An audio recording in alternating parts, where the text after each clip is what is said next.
I pushed it extremely hard. I went way beyond what I thought was capable. Like my first ultra race I did, I was heavier. I was in Iraq, you know, the Marcus Luttrell lone survivor. I was in Buds. I was in 3 hell weeks, as you know, as I said a million times. And I knew a lot of guys that died in the operation. I was at free fall school with Morgan Luttrell, who was his twin brother, during the Operation Red Wings, where Marcus Luttrell was the only survivor. I knew Marcus Luttrell well, and I was about 200 some odd pounds, and I didn't run hardly at all at this time. I was a SEAL, but I was like a bodybuilder. And I did elliptical trainer 20 minutes on Sunday. That's all I did. That's all I did. Fuck that cardio stuff. I was never about it until this happened. So that happened, and I was like, man, I gotta find a way to raise money for these families. So I Googled I found a foundation, the Special Operations Warrior Foundation, and I Googled the 10 hardest races in the world. I knew nothing about ultra running. The first I'd ever run was 20 miles at one time. And so what came up was the Badwater 135. 135-mile run through Death Valley in the summertime. I thought it was a fucking stage race. I didn't know people can run 135 miles at one time. I had no idea it was even possible. What do you mean a stage race? Where you run like 20 miles, camp out, and then run 20 more until you get 135 miles. Right. So I went to ultra runner. Didn't know what ultra runner was. I called the race director up, Chris Kosman of the Badwater, and he said, "Are you an ultra runner?" And I was like, "I don't know what that is." He goes, "Have you run 100 miles in 24 hours or less?" I was like, "No," but I said, "I'm a Navy SEAL. I was in 3 hell weeks. I was a Ranger." I gave him some resume. He didn't give a shit. He said, "I don't care. You got to qualify for my race." And the deadline was up in 2 months for this Badwater race.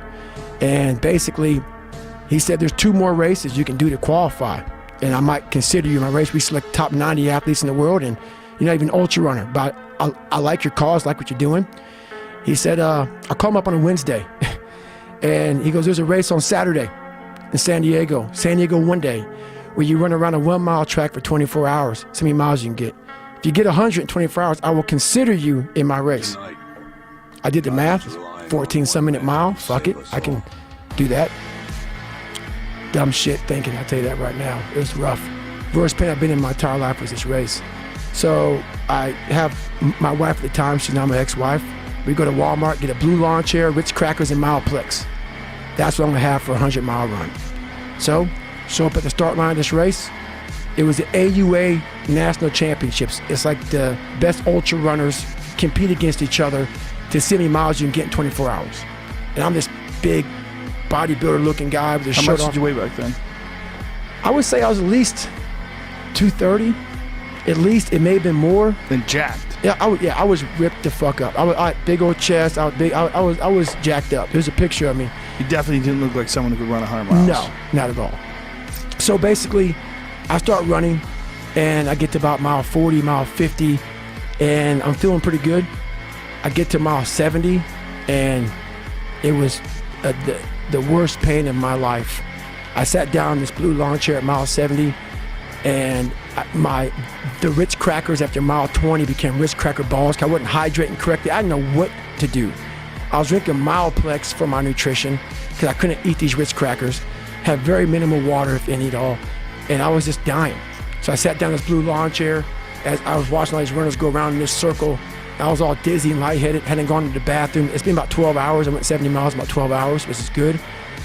And I looked at my ex-wife now, and I was like, I am fucked. I started seeing like 3 of her. And once my body stopped, my mind just went off. And I had to go to the bathroom.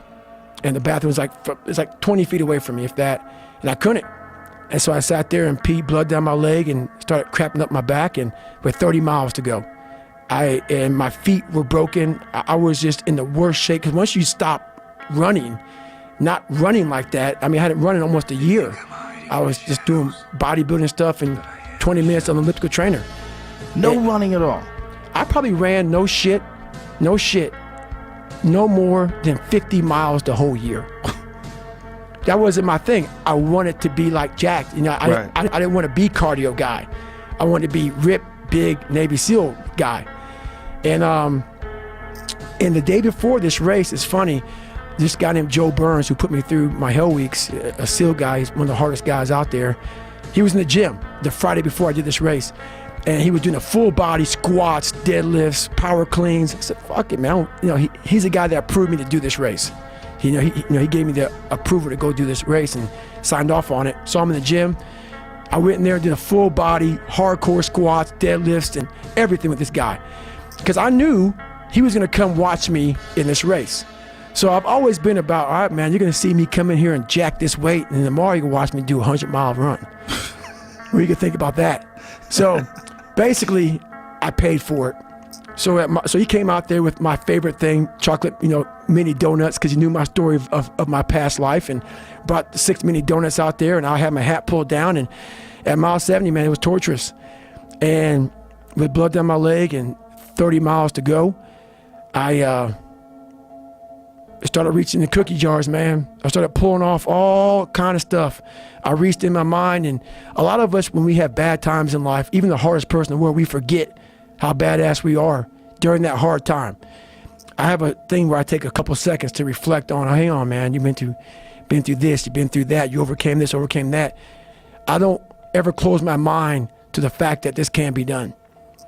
And I knew I had to get up, I needed nutrition, I needed hydration, I needed to stop being dizzy.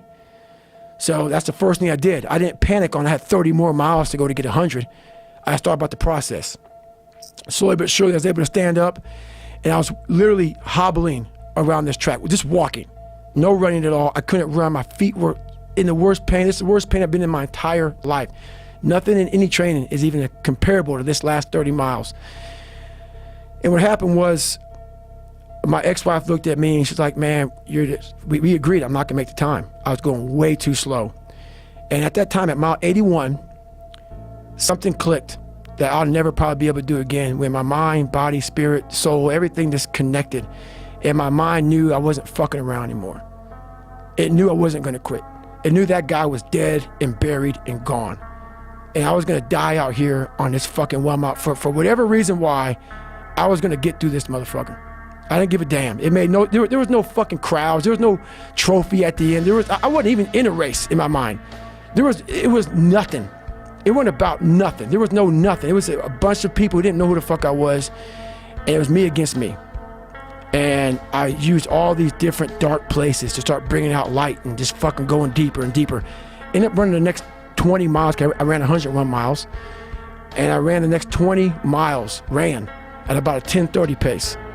And I did 101 miles in 18 hours and 56 minutes. Sat back down in that blue porta potty, now my chair that I got from Walmart, and that's when the body realized I was done. And this great feeling came over me, but also the worst pain in my life. That's when I took a humongous shit on myself, literally like a fucking log up my fucking back. Pissed so much blood down, and my wife she was a nurse, and she was freaked out. I couldn't get up, I couldn't stand up. She backed this Camry on the knoll of the grassy area I was at, and we were both lifters at the time, so she was decently strong. I put my arms around her neck. She got me to the back seat of the car, let the windows down because I smelled like horrible shit. And I had this poncho on it because it was November in San Diego, so I'm sitting there jackhammering in the back of this car. And she was terrified. I need to get to the doctor, So I said, just take me home. So we lived on the second story or the second deck of this apartment complex in San Diego. I got to the first deck, so I get out of the car and I could stand up, but with my arms around her neck. So I was just leaning down because I was gonna pass out. I got to the first deck, went down, just couldn't stand up anymore.